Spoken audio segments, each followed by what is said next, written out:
Ready? Okay.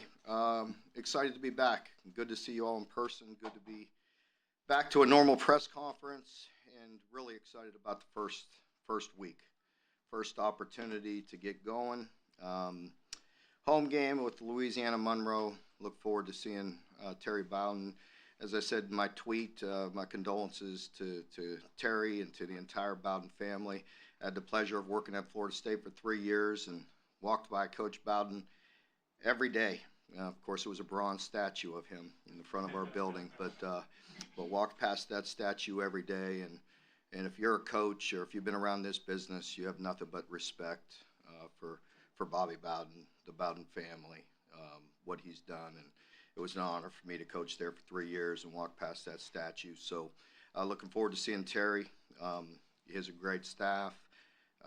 Obviously, Rich Rodriguez being his offensive coordinator, and Zach Alley, his defensive coordinator, guys that have been around.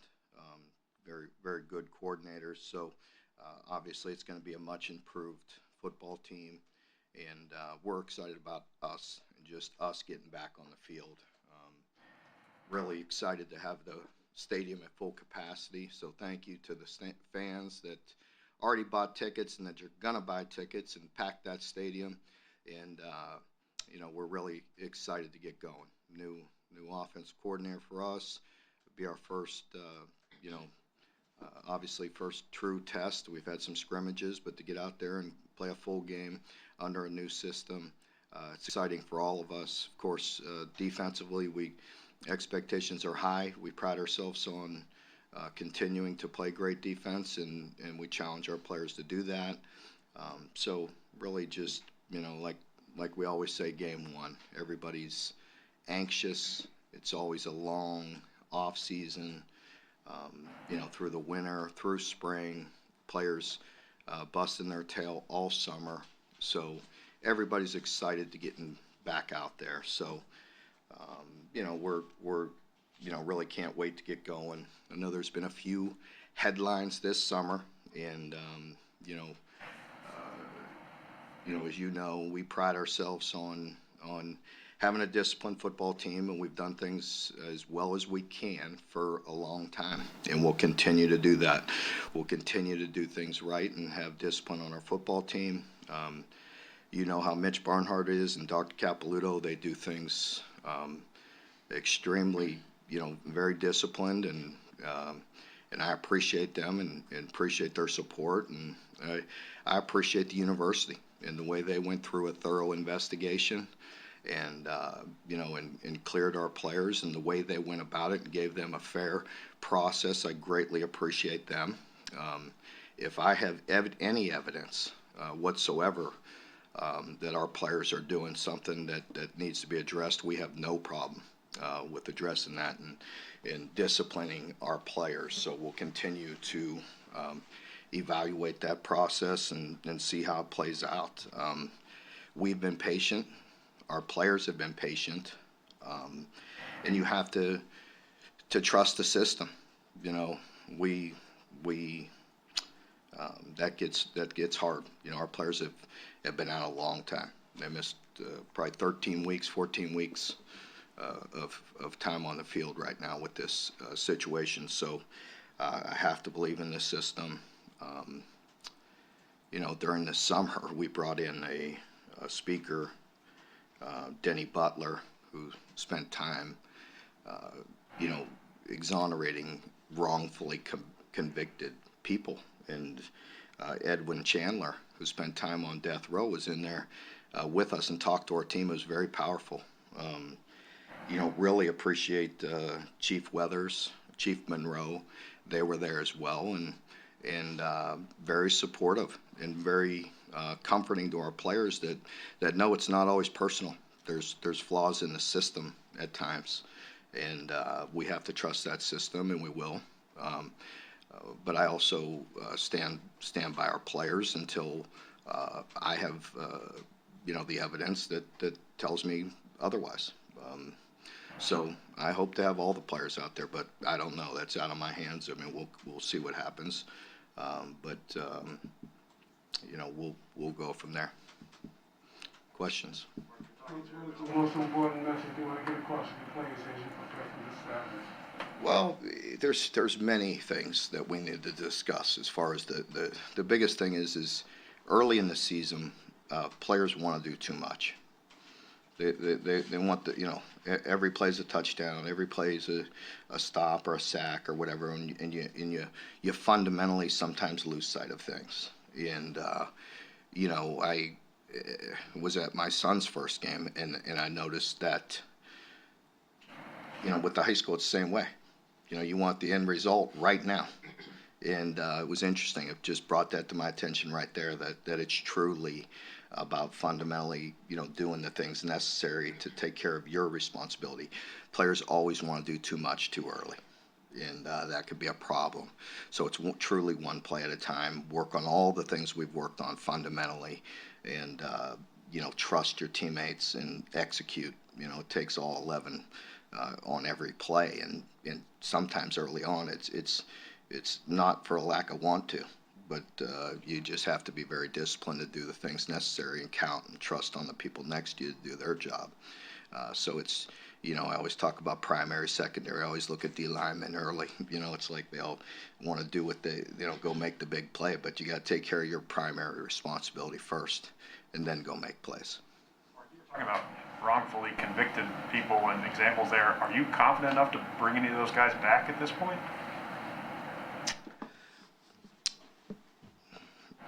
I got to be careful in how I say it. I want to. I want to, but we'll see. About the discovery situation, thing got back in March. So I guess for the legal judicial system, what comes first, the recovery of the grand jury? Anyone superseding? Well, Lonnie, that's you asked me a question last week that I thought about afterwards as well, and it's hard for me. I have to, I have to respect the system, and I do. I completely trust our prosecutors. I completely trust our chief. They're not responsible for the investigation. So. I mean, this went on March. I want to say March 3rd, Tom. Early March. First week of March. I mean March 3rd.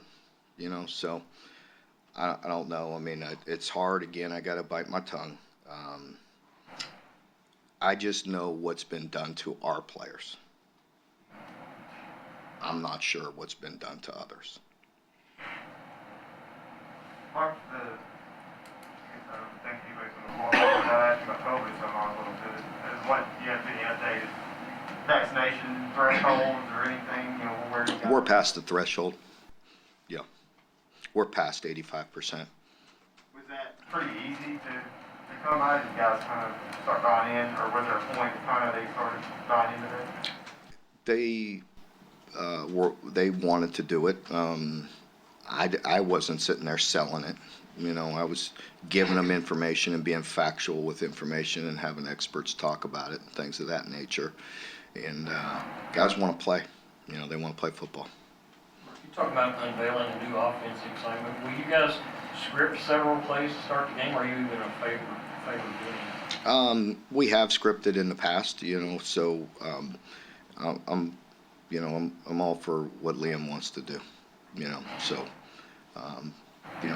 As a defensive play caller for a lot of years, I've done things many different ways, and I'll trust what he wants to do. But yes, there will definitely be some thoughts, and exactly, some of it depends on down and distance and things of that nature, but there'll be some things scripted, yeah.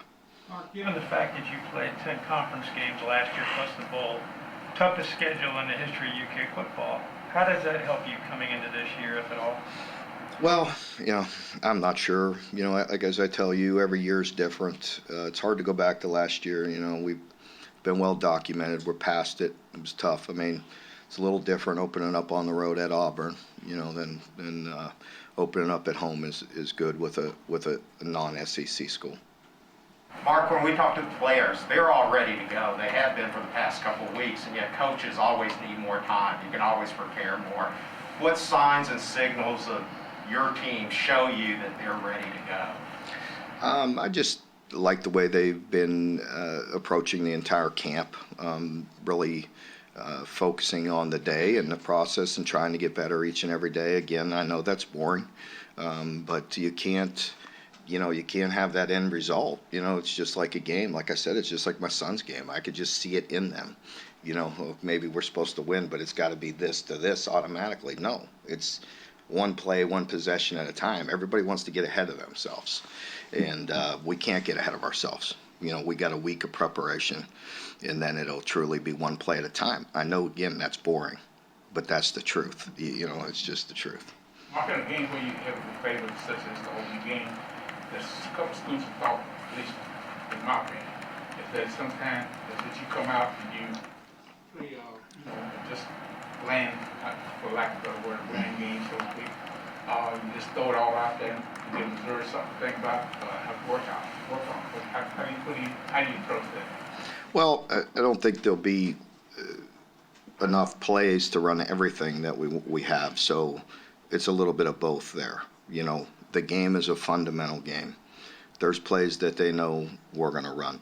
For us, it's a bigger challenge. With Rich Rod, being around for a while, being out last year, you're unsure which way he'll go. His son Rhett is a heck of a football player, knows his system, but Rich can go a lot of different ways. We have to look at. We go all the way back and watch Arizona. We watched Ole Miss. We've watched things that have hurt us that we think Rich can easily morph into. So we've had to do a lot of preparation for that. The same thing with their defense coordinator. He comes from Boise, but he has a strong Clemson background and hired guys from Clemson. So, we have to look at a lot of Clemson as well. So there's, a few more unknowns for us to look at, so we're, really concentrating on ourselves, but we're obviously every game is super important. We're not leaving anything in the bag. We're going to do whatever we have to do in every game to go win the game. But obviously we have a lot of different change-ups, as you take place throughout the year. Did you talk about the emergence of Eli Cox and what he's done? Eli just is, he kind of personifies what we like to be here in our program. He's one of those guys that just develops and just works and just gets better every day. And you got to love and respect that. He's extremely smart. He's very strong. He'll do anything we ask him to do, and he works at it. And so he's a great teammate and getting better. Mark, give an update on where Miguel Crowdis is in his recovery. Where what? Miguel, where he is in his recovery. He's not out there at all right now. So he's still, give you an update week to week, but definitely out right now. You got that depth chart shake up there at the last minute with Chauncey and Marcus. Well, I guess what is the Marcus showing? We're still high on Chauncey, and DeMarcus has been a steady player for us as well. They're both very good players. They're both going to play. So we'll see. Mark, how have you seen, the other day Vince talked about Wandell came in and wanted to earn his spot. He wanted all his teammates to know it just wasn't handed to him. How have you seen him kind of embrace being the face of a program, all the pressure that comes around with coming home and all that? Well, he does that every day as far as, doesn't say boo, as far, like he works hard, he puts his head down, he works at his craft every day. And you've heard me talk about that over the years with different players. Everybody finds their voice at different times. I'm sure he will be, use his voice when he needs to at times and has. But he leads heavily by example as well, being a new guy coming in here, and he works very hard every day and really gets better. He improves. It's amazing to see him, the way he's sharpened his skill at wide receiver. We all know he's a talented guy with the ball in his hand, but he's really developing into a great wide receiver. He's very talented, but I love his work ethic. Mark, we see you as a tough, hard-nosed, boring football coach. Oh, thanks a lot. Who says that? Get back to work.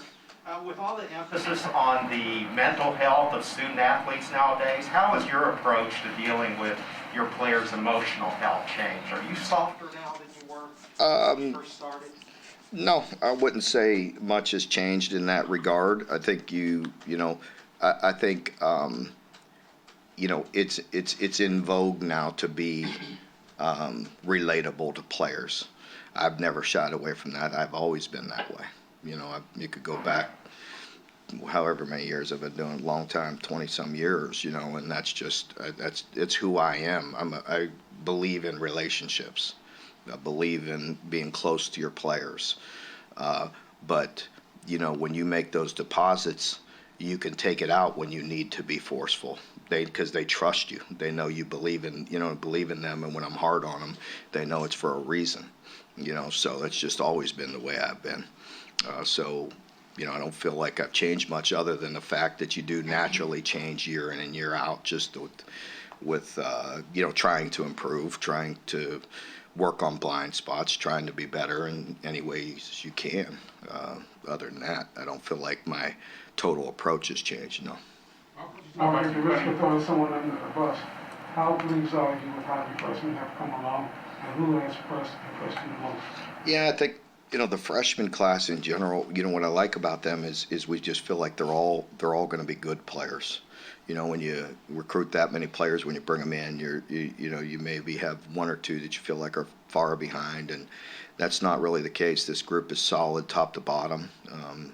Going to be really good players. Some guys are going to help us, sooner than others.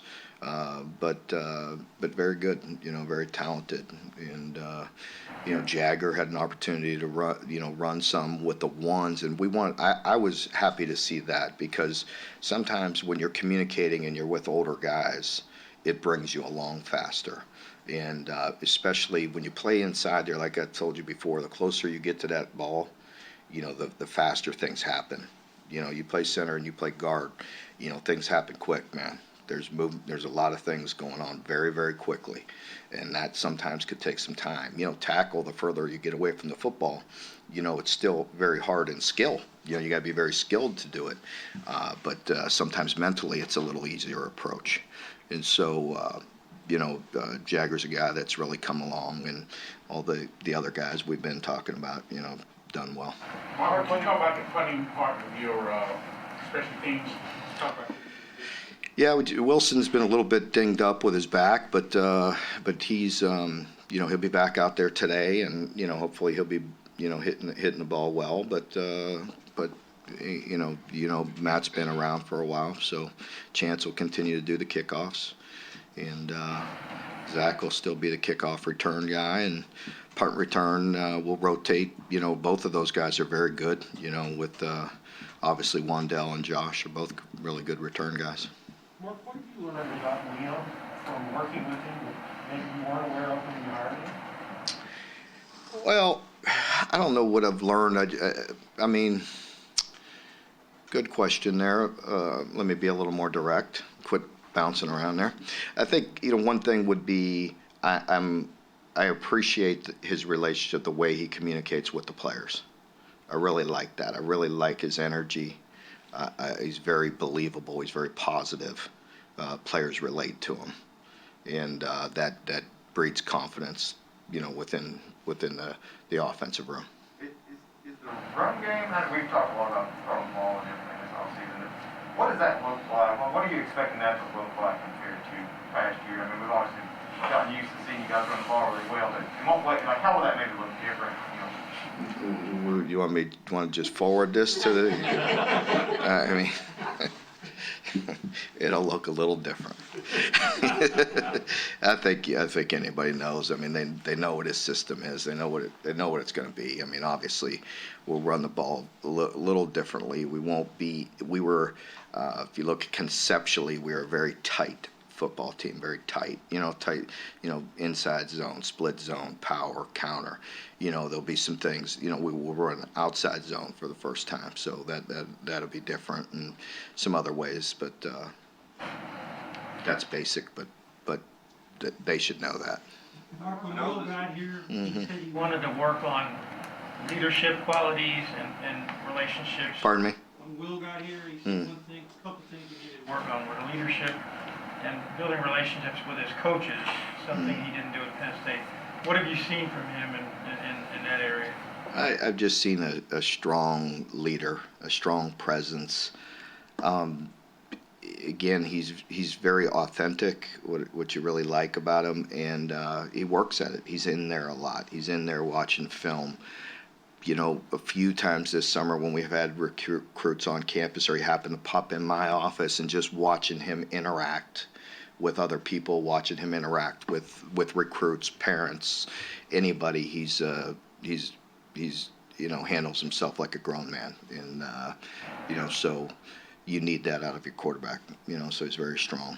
I know we talk a lot about the new things, but you've done this now 9 years. Do you still get the nerves, excited, jitters, whatever? Do you still get that feeling going into the season opener? Definitely. I think the opener is always a bit different. You've probably heard me say that for 9 years, but it's true. I think the opener is different because, you know, there's a lot of anticipation. There's a long time. Again, you know, you don't know. You know, you have a good feeling what your team is. You know, you work with them every day and you know them, but until you get out there and do it, you know, then it settles you down. You kind of have a better idea. You know, where do we need to work on? You know, what things are we doing good? Let's build on the good things. Let's improve on the other things. And you get caught in the moment of getting better. You know, once you start. Early on, we've been going at this, you know, for a long camp, and you're kind of anxious, and you just kind of want to see what your team really is. So those nerves are the anticipation, I'd say, more than nerves, you know, are always there. I think I'm very excited. You know, I've said this before. I think, you know, to me, you know, it feels new. It feels like year one. You know, I don't know. Maybe it's, you know, and you know, and I guess it's maybe with a lot of the changes that I've had, you know, a lot of changes in the offense or in the office in general, you know, and I think, you know, for me, it's just an exciting time. Mark, you talked about being concerned players trying to do too much that first game. Do coaches have to? Oh, yeah, no question. There's always a fine line with coaches of too much or too little. You know what I mean? It's again, you've heard me say this, but it's true. It's not about what we know. You know, it's about what they know and what they can do. You know, we could stay up there all night, you know, and work all night and come up with all kind of creative things. But can they do it? You know, can they execute it? And there's always a concern of too much, too little. And what can they handle? What can they do? And, you know, let's execute, you know. You know, if I've been boring, thank you. But at least, you know, there's one thing, you know, you can't beat anybody until you stop beating yourself. You know, you can't beat, you know, and so the bottom line is winning, you know, so, you know, things that look pretty and fancy are good for writing about. Winning football games is another thing, you know, and so. You have a feel for how much they can handle in this game? Yeah, we do. Mark kind of play off of that, you're too much, Pardon me? to play off of your too much, too soon thing. When You've got a new quarterback, obviously looking to impress the first time out. Big arm. Is there any concern there with, you know, him being too amped? Absolutely, but I have confidence in him. You know, again, he's mature. You know, he'll be coached well, and I have confidence in him. You know, again, first, you know, I've said it before, so I'm sure they're listening to my press conferences, but I mean, first time he went in that stadium, he threw a bomb for a touchdown. That doesn't mean that's going to be play one, but, you know, I'm sure, you know, I'm a defensive coach, you know what I mean? So I know when I'm playing people like that, I'm telling my whole defense that it's coming. You know what I mean? There's going to be shots, 1, 2, or 3. You know what I mean? And so for us, we're going to be, you know, we're going to be who we are, and but we've done that in the past too. You know, it doesn't mean we've always hit them. You know what I mean? But you know, we definitely want to be balanced, but we want to attack as well. Mark, Nasir Watkins. Talks about having the same ball as opposed to getting up, and you find yourself telling yourself that you need to say whoa? No, I don't need to tell myself that. I'm very boring. I've been pointed out. So no, I don't. I really don't worry about that about myself. I